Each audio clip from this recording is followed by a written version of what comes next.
Okay, then now we start our next class regarding the Indian law and human rights. Till now we cover the every aspects of the human right in a group and individuals rights कि अलग अलग groups और individuals में human being को क्या क्या rights मिल रखे हैं, चाहे वो वुमेन का हो, माइनॉरिटी का हो, डिसेबल्ड पर्सन का हो, चिल्ड्रंस का हो एंड एनीथिंग एल्स.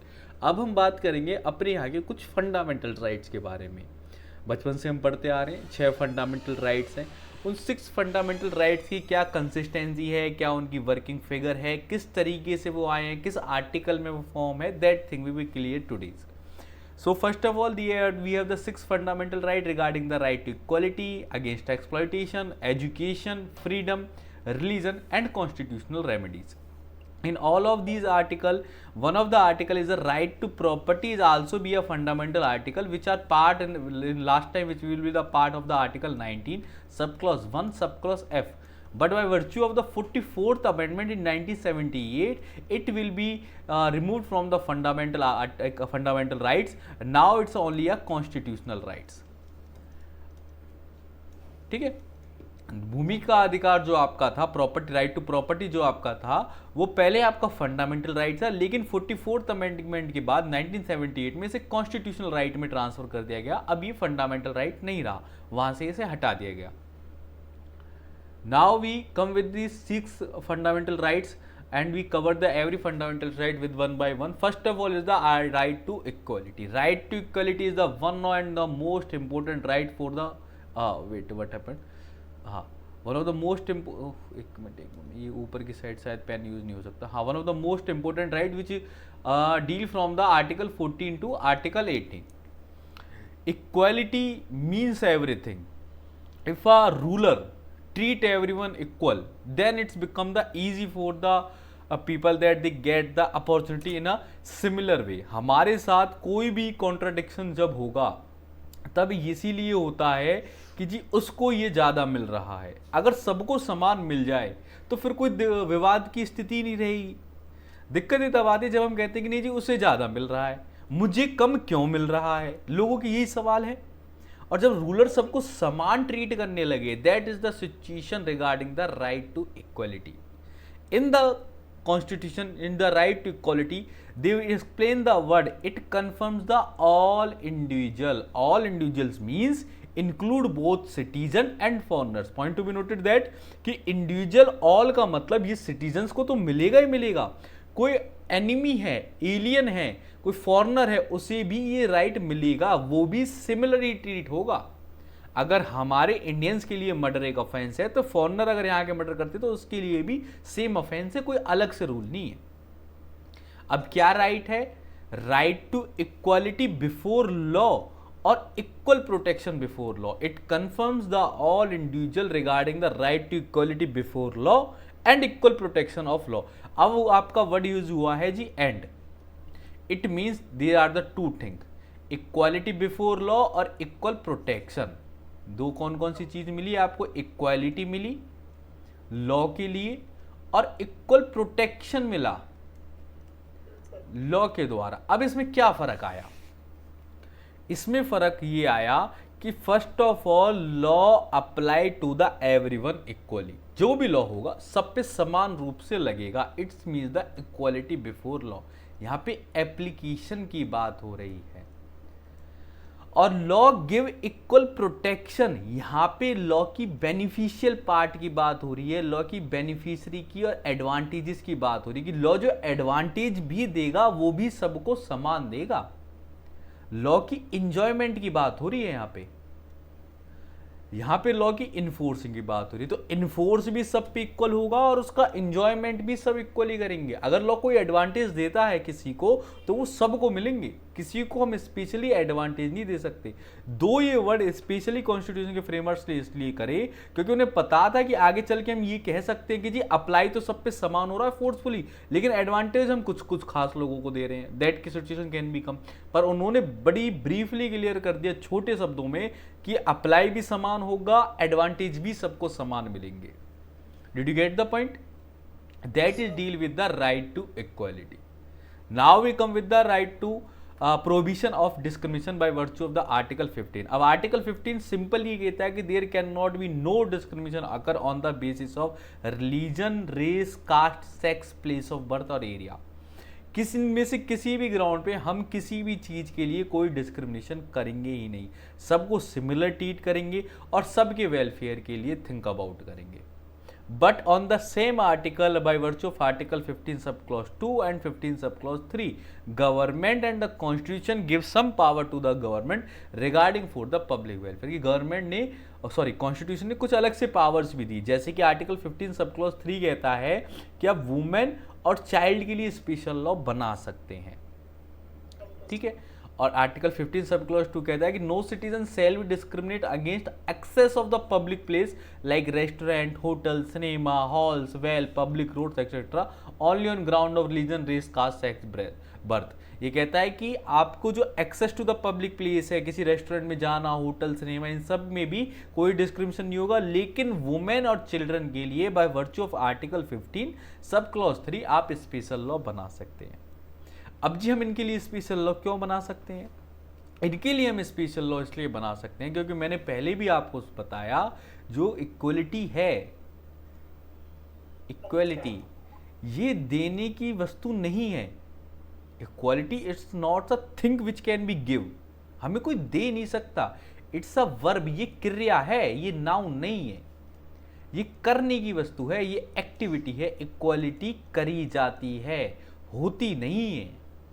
आप सबको समान करेंगे। और एक बड़ा अच्छा कोट है, मुझे वो स्कॉलर याद नहीं आ रहे, उन्होंने बड़ा अच्छा कहा है कि equality means equal treat equally and unequal treat unequally. जो समान है उन्हें ही तो समान ट्रीट करोगे, अनइक्वल को कैसे समान ट्रीट कर दोगे? अब अनइक्वल कौन है जी? इस चीज को थोड़ा सा समझे थी। दो तरीके की अनइक्वालिटी होती है जी, बाय नेचर और बाय आर्टिफिशियल। अब जो आर्टिफिशियल है, जो मैन मेड है, लाइक अ कास्ट, रिलीजन, इससे हम क्या करेंगे? इससे हम फाइट करेंगे, इसे खत्म करने की कोशिश करेंगे। कास्टिज्म हटाएंगे, रिलीजियस का कोई कंसेप्ट है वो हटाएंगे, बर्थ प्लेस हटाएंगे कि भाई उन सबको समान समझो। जो नेचर ने बनाई है उसे हम खत्म नहीं कर सकते, लाइक जेंडर, एज।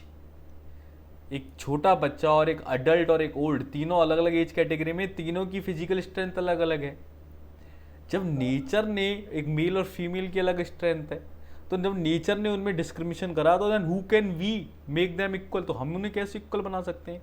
तो इस कंडीशन में उन्हें इक्वल नहीं बनाएंगे, उससे लड़ेंगे नहीं कि भाई फीमेल को स्ट्रॉन्ग, फिजिकली स्ट्रॉन्ग करना स्टार्ट कर दें, नहीं।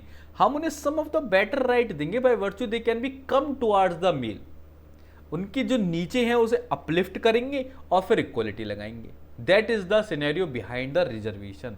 Reservation means first the uplift the caste and community who is on a lower ground, then apply the rule of equality. तो पहले इक्वलिटी करी जाएगी, फिर बनाई जाएगी, ठीक है। जैसे फ्लोरिंग करता है ना, मिस्त्री फ्लोर करता है, तो ऐसा तो नहीं कि भाई आते ही एकदम उसने मसाला गिर दिया और सबको इक्वल वो कह दिया कि हो गया फ्लोर। पहले वो सारी चीज को इक्वल करेगा, उसको तो पूरे फ्लोर को इक्वल करेगा, तब वो टाइल वगैरह लगाएगा। That is a simple concept of equality कि पहले सबको समान लाओ, जिसके पास कम है उसे ऊपर उठाओ, उसे दो और फिर इक्वलिटी लगाओ, ठीक है। तो it's a thing, it's a activity, it's a thing which we have to be do. Now we come with the Article 16 is about the job opportunity. First of all, Article 16 says there is no discrimination occur in the ground in the work of a job opportunity. Everyone get the equal opportunity to get the employment.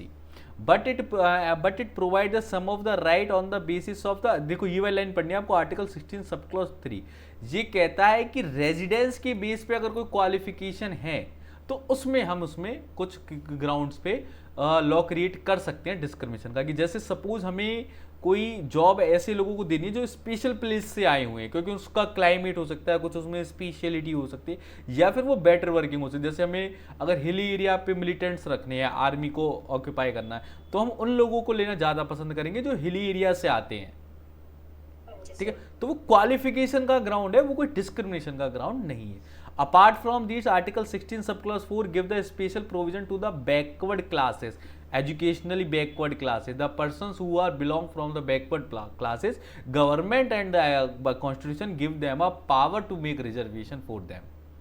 Okay, so that is the article 16. Now that some of the article like the 17, 18 is simply said that the 17 is abolish the right to untouchability, abolition of the untouchability. There is a untouchability completely a evil custom of Indian society which we have not to be forward again. And other thing is about the title, government ने completely prohibit करा कि कोई व्यक्ति चाहे वो देश का citizen है या नॉन सिटीजन है एक दूसरे को टाइटल नहीं देगा, किसी को कोई स्पेशल उपाधि नहीं दे सकता कोई भी, चाहे वो कोई भी उपाधि हो, चाहे वो आप किसी को मजाक में कह रहे हो या फिर कोई राइट दे रहे हो वो नहीं दे सकते, एक्सेप्ट मिलिट्री और एकेडमिक, दो चीज़ दे सकते हैं बस। मिलिट्री में आपकी मेजर कर्नल की पोस्ट हो सकती है और वो आपके नाम से जुड़ जाएगी। एकेडमिक में अगर कोई आपने एजुकेशन के थ्रू कुछ लिया है, आपने डॉक्टरी करी है, आपने एडवोकेसी करी है, then you can be use the name of advocate, doctor, that position can be give to you, otherwise then there no one can give you any positions. Get it? So these are the article 14 to 18। 14 में पहले general rule बताया, 15 में discrimination के against बातें करी, 16 में उन्होंने job opportunity की बातें करी, 17 में उन्होंने अनटचेबिलिटी के बारे में आपको बताया, और last in 18 they against the abolition of titles. Now we come with the article 19 to 22। Article 19 to 22 which is about right to freedom. Right to freedom is one of the great article which cover almost every kind of rights. आपको स्वतंत्रता का अधिकार है और उस स्वतंत्रता के अधिकार में आपके पास सारे अधिकार है, आप कहीं आ जा सकते हैं। स्पेशली इन आर्टिकल 19 में आपको स्पीच एंड एक्सप्रेशन का है, मूविंग टू एनी वेयर का है, doing any trade and any occupancy का है, उसके अलावा सेटल टू एनी प्लेस का है, फॉर्मेशन ऑफ द कम्युनिटी का है, you can do anything what ever you want to do in your life. Article 20 are the special articles, is provide the right to accuse. ये बात article 20 आप specially mention कर ले कि accused persons के rights बताता है। सबसे पहले ये क्या कहता है, एक्स पोस्ट फैक्टो लॉ। ये कहता है कि कोई भी लॉ जो आज अगर लॉ बनाए उन सब के इफेक्ट प्रोस्पेक्टिवली होंगे, रेट्रोस्पेक्टिवली नहीं होंगे। अब रेट्रोस्पेक्टिवली प्रोस्पेक्टिवली क्या है कि सपोज आज कोई लॉ बना है, सपोज आज हम बात कर रहे हैं, आज तक मर्डर करना ऑफेंस नहीं था, आज ही गवर्नमेंट ने कहा कि आज से मर्डर करना ऑफेंस है, तो अगर मैंने कल कोई मर्डर कर रखा होगा तो मुझे उसकी सजा नहीं मिलेगी। आज से वो लॉ लगा है तो आज के बाद अगर कोई मैं ऑफेंस करता हूं मर्डर का तो ही सजा मिलेगी। तो हमेशा लॉ की इन्फोर्सबिलिटी फॉरवर्ड टुवर्ड्स फ्यूचर होगी, बैकवर्ड नहीं होगी। Get it? Now we come with the double jeopardy. Double jeopardy means no one can be convicted and punished for the same offense on a twice. एक व्यक्ति को एक offence के लिए एक बार सजा मिलेगी, बार बार नहीं मिलेगी, ठीक है, ओनली वंस। अब चाहे वो किसी लॉ में मिल जाए, जैसे कि सपोज एक हर्ट का ही है भाई, डीवी एक्ट में भी लिखा हुआ है, आईपीसी में भी लिखा हुआ है, किसी और एक आध एक्ट में लिखा हुआ है, तो ये नहीं कि सारे एक्ट्स में उसको अलग से सजा मिलेगी, किसी में एक बार दे दो, only once in there for one offence. Last is about the no self incrimination. You cannot force any accused, mark that word, only accused. किसी भी accused को आप उसके खिलाफ गवाही देने के लिए फोर्स नहीं कर सकते। And the word is only accused. accused को नहीं कर सकते और किसी को कर सकते। सपोज कोई विटनेस आया, आप वो मतलब किसी के खिलाफ सपोज एफआईआर लॉन्च नहीं हुई, मैंने मर्डर कर दिया, मेरे खिलाफ कोई अभी तक एफआईआर नहीं, मैं वहाँ पे जाता हूँ पुलिस स्टेशन और कन्फेस कर देता हूँ, तो फिर मेरी कन्फेशन ठीक है, क्योंकि मैं एक्यूज थोड़ी ना हूँ अभी तक। एक्यूज कब होता, मैंने मर्डर करा, मेरे खिलाफ एफआईआर होगी, पुलिस मुझे ढूंढ रही है, तब अगर मैं उसको कन्फेस करता हूँ पुलिस के दबाव में तो वो गलत है। लेकिन कोई विटनेस और नॉर्मल पर्सन करता है वो कंप्लीटली अवेलेबल है, वो कंप्लीटली राइट है, ठीक है। तो किसी भी एक्यूज, क्या चीज, चलो एक्यूज वाला द्वारा बताते हैं, आप बड़ा सिंपल समझना। मैंने कहा कि you can not force any accuse to make give evidence himself against himself. आप किसी भी एक्यूज को फोर्स नहीं कर सकते कि वो अपने खिलाफ एविडेंस दे। अपने खिलाफ एविडेंस देने का मतलब अपने खिलाफ गवाही कन्फेस करे, सिंपली आपने ये बात कही। अब मैं कह रहा हूं एक्यूज होता कौन है, जिस पे आरोप लगता है, आरोपी को एक्यूज कहते हैं। अब मेरे खिलाफ कोई आरोप नहीं लगा, ना कोई बात हुई, कोई एप्लीकेशन नहीं गिर रखी। अब मुझे कोई फोर्स करे कि तू अपने खिलाफ गवाही कर दे, अपने खिलाफ अपने सबूत दे, तो क्या ये आर्टिकल मुझ पे लगेगा? वो नहीं लगेगा। ये सिर्फ एक्यूज के खिलाफ, जब तक मेरे खिलाफ कोई कंप्लेंट नहीं है, मैं आरोपी नहीं हूं, तब तक मुझे ये इस आर्टिकल का कोई बेनिफिट नहीं मिलेगा, क्योंकि एक्यूज के लिए है। और इसके पीछे अब लॉजिक और समझे और आपको आगे ले जाते हैं कि जो डर था राइट टू आर्टिकल्स का, फंडामेंटल राइट्स के इन्फ्रिंज होने का, वो एक्यूज के साथ ज्यादा था, क्योंकि वो ऑलरेडी आरोपी है और पुलिस उसके साथ फोर्स कर सकती है। लेकिन जो नॉर्मल पर्सन है, जो विटनेस है, उसे तो कोई फोर्स ही नहीं कर सकता, क्योंकि उसके खिलाफ अभी तक कोई आरोप ही नहीं है, तो उसे कोई फोर्स क्यों करेगा? अब अगर वो कन्फेस करता है पुलिस को या किसी को, तो पुलिस भी और कोर्ट ये प्रिज्यूम करेगी कि इसने अपने मन से करा है। He will be allowed to get evidence against himself. तो इसलिए नो सेल्फ इंक्रिमिनेशन का जो क्लॉज है, वो सिर्फ और सिर्फ एक्यूज्ड के लिए अवेलेबल है, नॉर्मल पर्सन के लिए अवेलेबल नहीं है। Witness and the normal person can be make the confession against himself. Get it? Okay, now we come with the Article 21. Article 21 is deal that the no one can be get his life until and unless process established by the law. It declared that, ध्यान से पढ़ेंगे, it clear that no person से हो गया कि citizen और non citizen दोनों के लिए अवेलेबल है। सेल बी डिप्राइव्ड, कोई भी व्यक्ति डिप्राइव नहीं हो सकता उसकी लाइफ से और पर्सनल लिबर्टी से। राइट टू लाइफ है आपके पास, ना तो आप किसी व्यक्ति की लाइफ छीन सकते, ना पर्सनल लिबर्टी छीन सकते। कब तक? Except according to procedure established by the law. Law के द्वारा छीन सकते हैं और किसी तरीके से नहीं छीन सकते। द वर्ड लाइफ, देखना मैम, दो चीजें गिरी हैं आर्टिकल 21 में, लाइफ और लिबर्टी।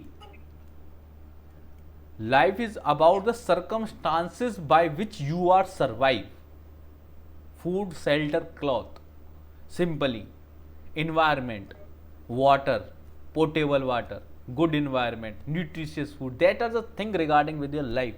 आपकी लाइफ आपसे कोई नहीं छीन सकता। and liberty about the limbs, liberty about the enjoyment of the life. life here the word life is not only mean the vegetative life, vegetable life नहीं है, गाजर मूली की तरह आपका जीवन नहीं होना चाहिए। life relate with the dignity of the life। Constitution ने जितने छोटे रूप में आर्टिकल्स को लिख दिया, इतना छोटा रूप इनका है नहीं। ये बड़े ही ब्रीफ और हैवी वर्ड्स से बने हुए आर्टिकल्स हैं, अगर आप इन्हें ध्यान से देखें। और आप बिलीव करना, जब आप इन आर्टिकल्स को बड़े ध्यान से पढ़ेंगे, आपको लगेगा ये लिविंग डॉक्यूमेंट है। हर शब्द कुछ ना कुछ बहुत बड़ी बात कहना चाहता है। Life and liberty is completely about your prosperity of your life, beauty of your life, enjoyment of your life. No restriction can be occurred on your life. कोई भी आपकी लाइफ के ऊपर, लिबर्टी के ऊपर रेस्ट्रिक्शन लग ही नहीं सकता। अपनी लाइफ जैसे चाहेंगे ऐसे जिएंगे, जिस कीमत पे चाहेंगे उस कीमत पे जिएंगे। लेकिन कब लग सकता है? Procedure established bye the law, किसी इस्टेब्लिश्ड लॉ के प्रोसीजर से लग सकता है। इसका मतलब रूल ऑफ लॉ है, रूल ऑफ लॉ से लग सकता है। इसका मतलब किसी भी व्यक्ति की आप लाइफ भी छीन सकते हैं, लिबर्टी भी छीन सकते हैं, लेकिन एक लॉ के तहत। लॉ मतलब वो नहीं जो सरकारें बना रही हैं। लॉ मतलब वो जो नीतिगत है, जो नेचुरल जस्टिस है, जो कि नॉन आर्बिट्रेरी है, जो कि गुड कंसाइंस है, जो कि रीजनेबल है, वो लॉ है। यहां पे वर्ड यूज हुए procedure established by the law. अब आ रही है? हाँ, तो मैं ये कह रहा था कि लाइफ एंड लिबर्टी आपके पास कंप्लीट है, इन्हें आपसे कोई ले नहीं सकता accept according procedure established by the law. अब यहाँ पे जो ये वर्ड लॉ यूज हुआ है ना, ये लेजिस्लेचर वाला लॉ नहीं है।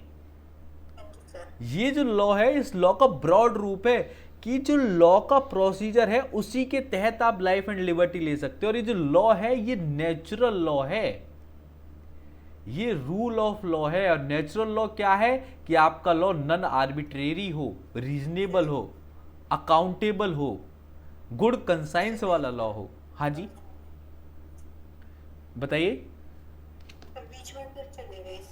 बीच में फिर चली जा रही है? ओहो, अब देखना, अब क्लियर है ना? अब आ रही है आपको आवाज?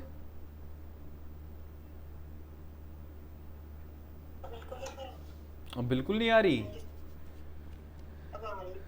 अभी क्लियर आ रही है ना? रुक आ कट। रही है सर। अच्छा, आई थिंक ये थोड़ी आज बारिश वगैरह हो रही है तो उसका इशू है थोड़ा सा। ठीक है। तो राइट का ये समझ आया है कि लॉ किस लॉ की मैं बात कर रहा हूँ? लेजिस्लेटिव लॉ नहीं है, नेचुरल लॉ है, गुड कंसाइंस और नॉन आर्बिट्रेरी लॉ है। जी सर। ठीक है। और ये राइट जो है both citizen and non citizen को अवेलेबल है। आर्टिकल 21 राइट टू लाइफ को बड़े ही ब्रॉड रूप में हमें समझना है, क्योंकि इसके अंदर सारे राइट इंक्लूड है। अगर हमसे कोई पर्सनली पूछे तो आर्टिकल 21 में ही सारा कॉन्स्टिट्यूशन है।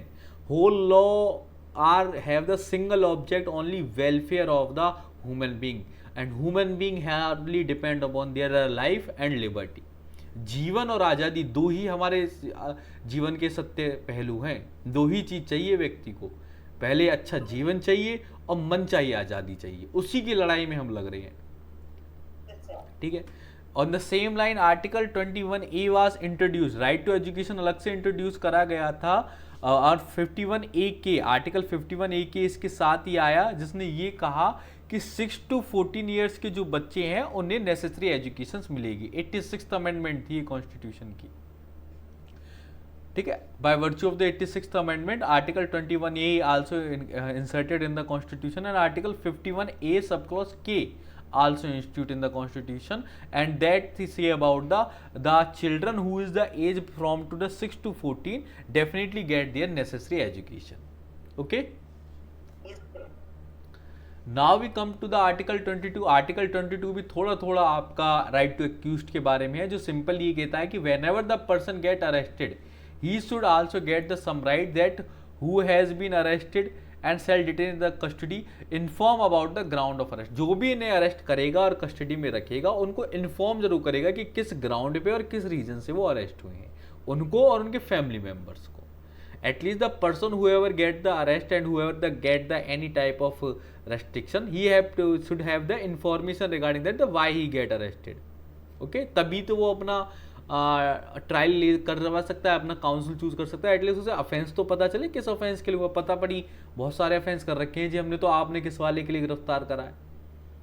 ठीक है, तो वो सिचुएशन है।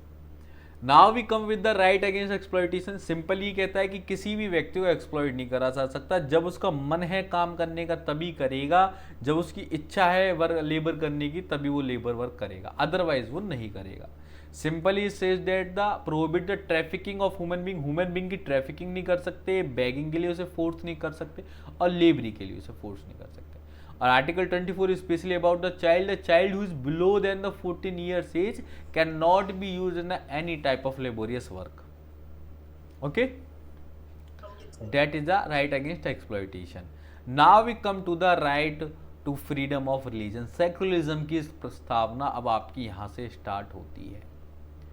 Article 25 to 28 relate to the right to religion.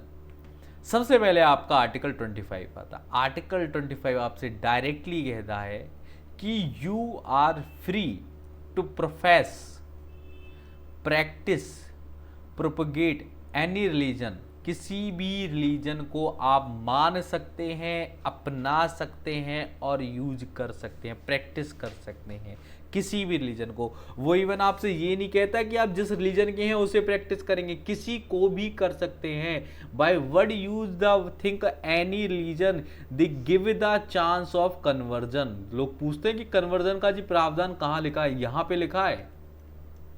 Any religion, चाहे किसी भी धर्म का कोई व्यक्ति हो, वो किसी भी धर्म को मान सकता है, अपना सकता है, प्रैक्टिस कर सकता है, but only regarding subject to public order, morality and health. कि जो भी आप धर्म के लिए काम कर रहे हैं वो पब्लिक ऑर्डर के लिए, मॉरलिटी के लिए और हेल्थ के लिए अगेंस्ट ना हो।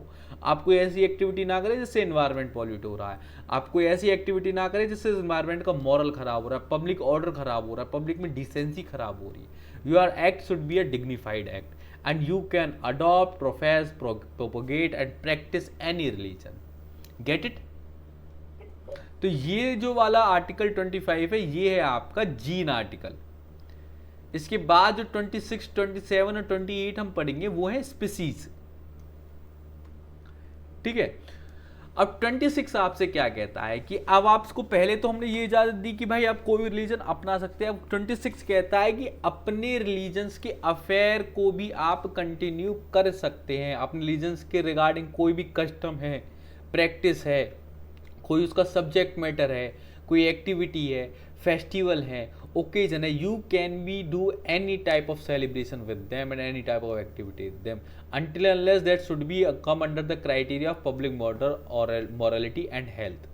Apart from that, article 26 also give you right to make institute.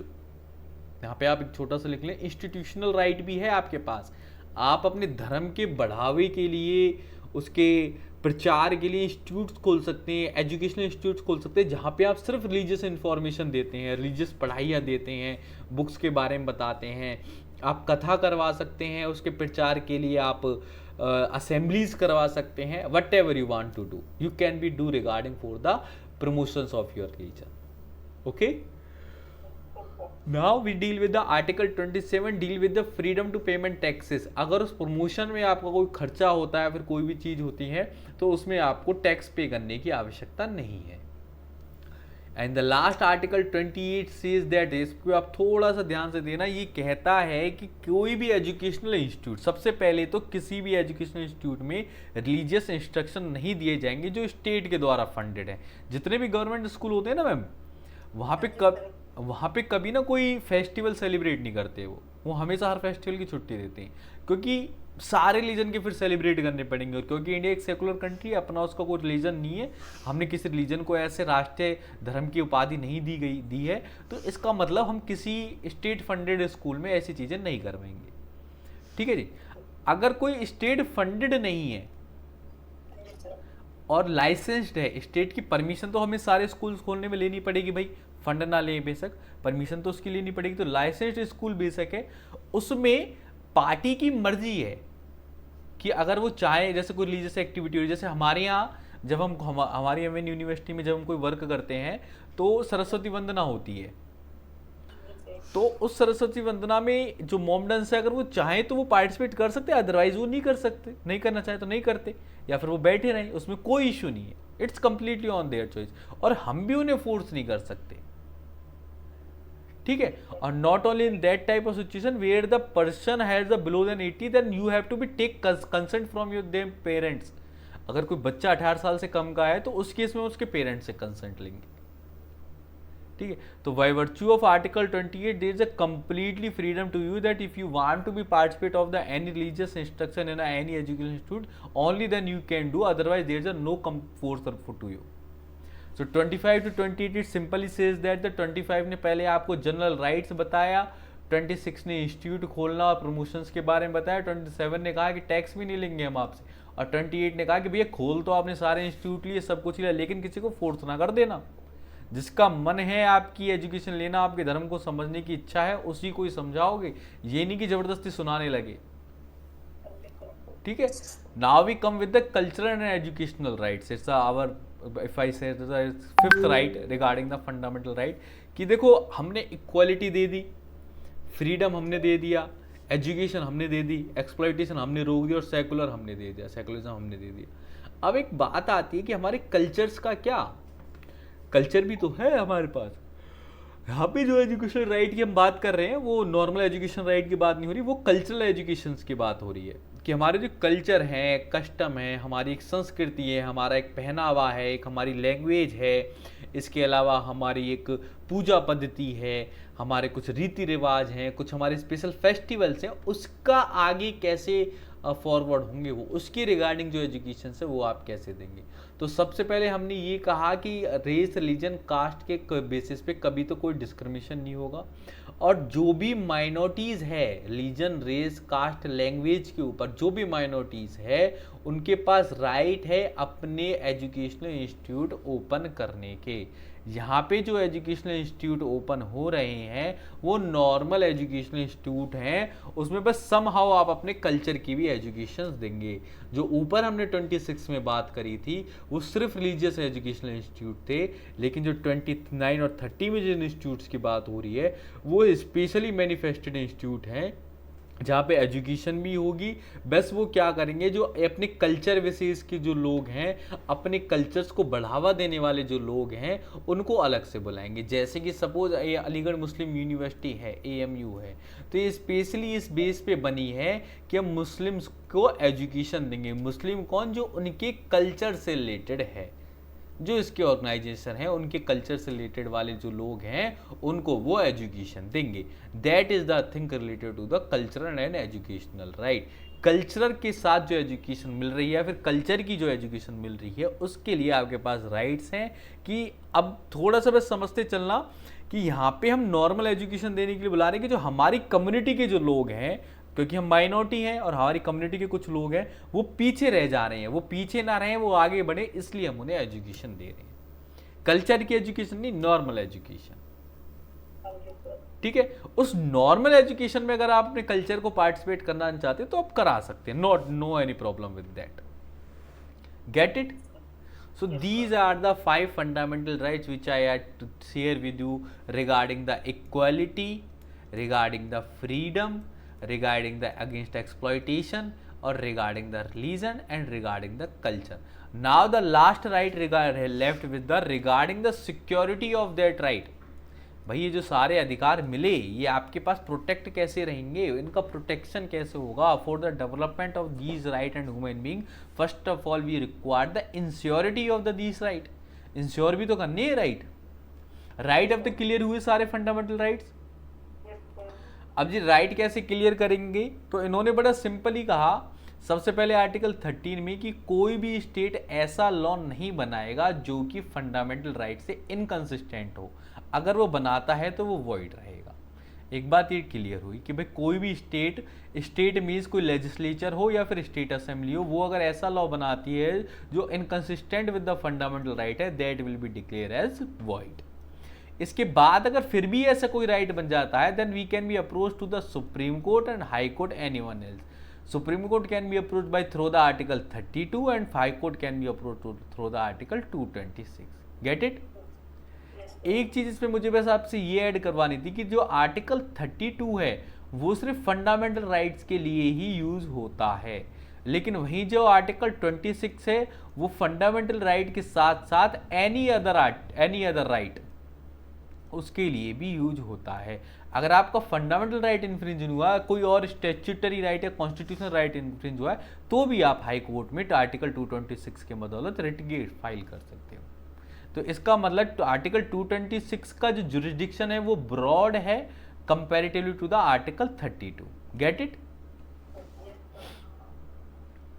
और आर्टिकल 147 स्पेशली पावर देता है सुप्रीम कोर्ट को इंटरप्रिटेशन की। अच्छा ये बात इसलिए लिखी, कई बार क्या होता है मैं आपको बताऊं कि लेजिस्लेचर ने लॉ बना दिया और हमने उसके खिलाफ रिट गिर दी कि जी ये ना फंडामेंटल राइट को इन्फ्रिंज कर रहा है, ये गलत है। तो उस सिचुएशन में कि वो गलत है या नहीं है, इसके लिए कोर्ट लेजिस्लेचर से नहीं पूछेगी, क्योंकि वो उससे पूछ लेंगे, वो अगर लेजिस्लेचर को इंटरप्रिटेशन का राइट दे दे तो वो तो कह देगा जी गलत नहीं है, गलत नहीं है। यहाँ पे कोर्ट खुद इंटरप्रिटेट करेगी, खुद चीज को समझेगी। कोई सवाल अगर उसके सामने खड़ा होता है तो उसको रेफर कर सकती है कि भाई आप इसमें क्या कहना चाहते हो, अदरवाइज कोर्ट उसे खुद समझेगी। ठीक है, so that is the article 147 regarding the power of interpretation of the supreme court. Till now we cover the every aspect of the fundamental rights. अब हमारे पास कोई ह्यूमन राइट्स के बारे में नहीं बचा। हमने definition, clauses, international convention, types, group and individuals human rights, उनके एवोल्यूशन, सब चीज़ अब तक हमने पढ़ ली। और फिर हमने ये भी देख लिया कि भारत में फंडामेंटल राइट्स कैसे बने। अब आती है इनकी सिक्योरिटी की बात। जुडिशरी कैसे सिक्योर करेगी, एग्जीक्यूटिव कैसे सिक्योर करेगी, और कौन कौन सी कमेटीज हैं, like national human right commission, national women cell commission, national SC/ST commission. So that are the commissions which are available for the enforcement of these right. तो अब हमें वो पढ़ने, यहाँ तक चीज़ें क्लियर। अब हम कुछ केस की एक दो लिस्ट है, एक 4-5 केस है, थोड़ा सा इन्हें देख लेते हैं, डायरेक्टली एग्जाम में आ जाते हैं। सबसे पहले SP Gupta versus union of India का केस है, जिसमें सुप्रीम कोर्ट ने हेल्ड करा कि any member of the public can approach the court for the enforcing of the constitutional legal right of दोस्त। कोई भी व्यक्ति कोर्ट को अप्रोच कर सकता है किसी भी लीगल राइट के लिए। कोई भी व्यक्ति, even any government officer can be also approach the court. ठीक है, हाँ जी सर। ये एसपी गुप्ता जी की। उसके बाद Maneka Gandhi versus union of India, one of the renowned case of the Indian history, simple is about the article 21 dignity of the life. यहाँ पे आपकी राइट टू लाइफ को और ज्यादा क्रिस्टलिटी के साथ क्लियर करा गया कि article 21 says that the right to life means a human dignity, not मेरा फिजिकल राइट। एक सिंपल राइट नहीं है कि आपको जीने दिया जा रहा है, लाश की तरह नहीं जीना, ह्यूमन बीइंग की तरह जीना है। ठीक है जी। Second about the Vishakha versus Rajasthan, here we deal with the sexual harassment at work place. इसी एक्ट के बाद आपका sexual harassment at work place act की फॉर्मेशन हुई और इसमें आर्टिकल 14, 15 और 21 के बारे में चर्चा हुई। जब ये एक्ट आया तो हमने कहा कि भाई स्पेशल क्यों डिस्क्रिमिनेट कर रहे हो एक वुमेन को जो घर पे रहती है और जो काम करती है। वर्क प्लेस का क्या, हैरेसमेंट हैरेसमेंट है और आईपीसी में ऑलरेडी उसके लिए पनिशमेंट है, तो आपने वर्क प्लेस पे क्यों वुमेन के हैरेसमेंट को ज्यादा ग्रेव समझा कंपेरेटिवली टू घर। ये इसलिए समझा गया, तब कोर्ट ने बड़ा क्लियर करा कि 14, 15 और 21 के तहत कि माना सभी महिलाएं एक हैं, लेकिन जो महिला घर पे रह रही है और जो जॉब पे जा रही है उसके सर्कमस्टांसेस अलग अलग हैं। अगर किसी जॉब वाली महिला अपने पति से कहती है कि मेरा सेक्सुअली हैरेसमेंट हुआ है, टीचिंग हुई है, तो पहला इनिशिएटिव ये होगा कि उसकी जॉब छुड़वा दी जाएगी। लेकिन वहीं अगर कोई महिला जो घर पे रहती है वो अगर ये बात कहती है तो उसके बेटरमेंट और उसके राइट के इन्फोर्समेंट के लिए हस्बैंड वर्क करेगा। और वहां दूसरे केसेस में उसके इन्फोर्समेंट के लिए वर्क हुआ या नहीं हुआ, लेकिन उसके डिस्ट्रक्शन के लिए जरूर वर्क हुआ। तो and that type of situation court conclude that the female who are going to their work, they are the more helpless in compared to the women who are in the house. So that's why these are, for a ground of article 14, 15 and 21 we have to give some special rights. Get it? हाँ जी sir. चलो, उसके बाद state of Madhya Pradesh versus Pramod Bharati का case हुआ जिसमें court ने declare कराया कि article 39 of the state shall direct policy toward the securing equal pay और इक्वल वर्क। अच्छा, इन्होंने कहा कि महिला और पुरुष को इक्वल पे मिलना चाहिए, इक्वल वर्क का। सपोज उनको कोई काम दिया गया कि भाई 100 ईंट इस स्थान से दूसरे स्थान पे रखनी है, अब जब महिलाओं से उसे 6 घंटे में करे और पुरुष चाहो उसे 4 घंटे में कर दे, पर उनको वर्ग तो उनका इक्वल ही है, तो इसलिए उनको समान पैसे भी मिलने चाहिए। हमें ये नहीं कहना चाहिए कि महिला है तो कम जरूरत है या फिर धीरे कराए, नहीं भी, फिर आप काम नहीं कराते। टाइम के ऊपर नहीं, आपके काम के ऊपर आपको पैसे मिलने चाहिए। अगला है Bodhisattva Gautam versus Subhra Chakraborty, supreme court held that the rape is a crime against the basic human right. इन्होंने रेप की जो ग्रेविटी होती है उसको रिकॉग्नाइज करके कोर्ट ने कहा कि इसमें rarest of the rare case है और इसमें जितनी भी ग्रीवियस पनिशमेंट आप देना चाहें दे सकते हैं। यहाँ पे कोई प्रोसीजर की रिक्वायरमेंट नहीं है, क्योंकि जो person who commit the rape in a society, it's the one of the great and major threat for the society. Next question, next case is about the Justice K.S. Puttaswamy of and another. ये ANR का मतलब है another and Union of India plus OR and ORS का मतलब है other. इन justice के S Puttaswamy का right to privacy के ऊपर बड़ा ही फेमस केस था, आप लिख लेना यहीं पे। एक तो इसे राइट टू प्राइवेसी केस भी बोलते हैं या फिर privacy case, normally short form में प्राइवेसी केस बोलते हैं, और इसे आधार कार्ड केस भी बोलते हैं। आधार कार्ड केस, एक तो ये KS Puttaswamy versus union of India, इस केस को एक minute sorry, KS Puttaswamy versus union of India का केस है सबसे पहला वाला। इसको हम राइट टू प्राइवेसी केस और आधार कार्ड केस भी बोलते हैं। आधार कार्ड की वैलिडिटी के ऊपर इसमें ब्रीफ चर्चा हुई कि आप आधार कार्ड से जो डिटेल ले रहे हैं वो कितना हमारी राइट टू प्राइवेसी को कंट्रोल रखेगा। ठीक है, next is about the state of Punjab versus MS Chawla. इस केस में हमने आर्टिकल 21 की गारंटी ली regarding to the right to health and medical care, कि सभी व्यक्ति को स्वास्थ्य संबंधी सुरक्षाएं मिलेंगी, सुविधाएं मिलेंगी। किसी भी व्यक्ति को पॉवर्टी या लेक ऑफ रिसोर्सेज के अभाव में इन सुविधाओं से वंचित नहीं किया जा सकता। Subhash Kumar versus state of Bihar का ये केस हुआ, इसमें क्या कहा, public interest litigation is maintainable for ensuring the enjoyment of pollution free. अच्छा, right to life and right to environment की बात इसमें कही गई कि Subhash Kumar versus state of Bihar में कि the word article 21 of right to life is also include the right to environment and everyone have a gate a right to the enjoyment of a pollution free water and air. Okay, तो article 21 के साथ court ने बहुत सारी चीजें आगे भी जोड़ी, चाहे वो उसके रिगार्डिंग डिसेंट एनवायरनमेंट हो, लाइवलीहुड हो, शेल्टर एंड हेल्थ हो, education of the children till 14 years age हो, लीगल एड का प्रोविजन हो, स्पीडी ट्रायल हो, अगेंस्ट इनह्यूमन ट्रीटमेंट हो, अब्रॉड की ट्रैवलिंग हो, कस्टोडियल हारेसमेंट हो, इमरजेंसी इन मेडिकल केसेस हो, राइट टू स्लीप हो, एंड सोशल इकोनॉमिक जस्टिस हो, freedom from the noise pollution and privacy हो, that all things are completely vested with the right to life. ये वाला देखना, right to sleep ही है हमारे पास। व्यक्ति को जीने के लिए आवश्यक है 8 घंटे सोए, तो आप एक व्यक्ति को 8 घंटे से कम सोने के लिए फोर्स नहीं कर सकते। अगर कोई व्यक्ति सो रहा है तो आप उसे उठाएंगे नहीं, उसके उठने का वेट करेंगे। ठीक है, हाँ जी सर। चलो। So till now we covered the every articles of our constitution regarding with the fundamental rights. किसी आर्टिकल में कोई डाउट? नहीं सर। चलो सर आज इसमें हाँ। केस बताना सर दोबारा से, इसमें आर्टिकल 39 का सुप्रीम कोर्ट हैंड ये बड़ा सर। ये वाला बोधिसत्व वाला, ये state of Madhya Pradesh versus Pramod Bharati है। हाँ जी सर। ये सिंपली आर्टिकल 39 की तरफ से ये कह रहा है कि मेल और फीमेल को इक्वल पे के लिए इक्वल वर्क मिलेगा, सॉरी इक्वल वर्क के लिए इक्वल पे मिलेगी। हाँ जी सर। मेल और हाँ जी सर। बोधिसत्व गौतम वर्सेस सुब्रत चक्रवर्ती में ये कहते हैं कि रेप का जो क्राइम है वो बेसिकली बहुत ज़्यादा ग्रीवियसली अगेंस्ट है ह्यूमन राइट के लिए। किसी महिला के रेप का मतलब ये नहीं है कि उस महिला के खिलाफ ही ऑफेंस हुआ, पूरी सोसाइटी के ह्यूमन राइट्स का इन्फ्रिंजमेंट है वो। हाँ जी सर। ठीक है, that thing. Anything else? So चलो आज की क्लास हम यही वाइंड अप करते हैं। कल हम इनकी जो एसोसिएशंस है, जो कमीशंस है, जो फंडामेंटल राइट्स के सिक्योरिटी के लिए जो कमीशंस बनाई गई हैं उसके बारे में डिस्कस करेंगे। So you covered the every part of the articles. और सबसे पहले ये कि आर्टिकल्स की फीलिंग को समझना है, मेयर रीडिंग नहीं करनी।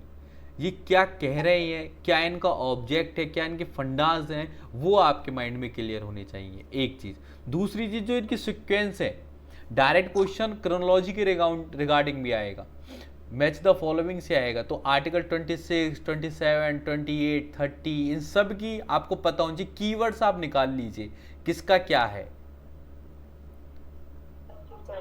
ठीक है, चलो आज क्लास हम यही वाइंड अप करते हैं।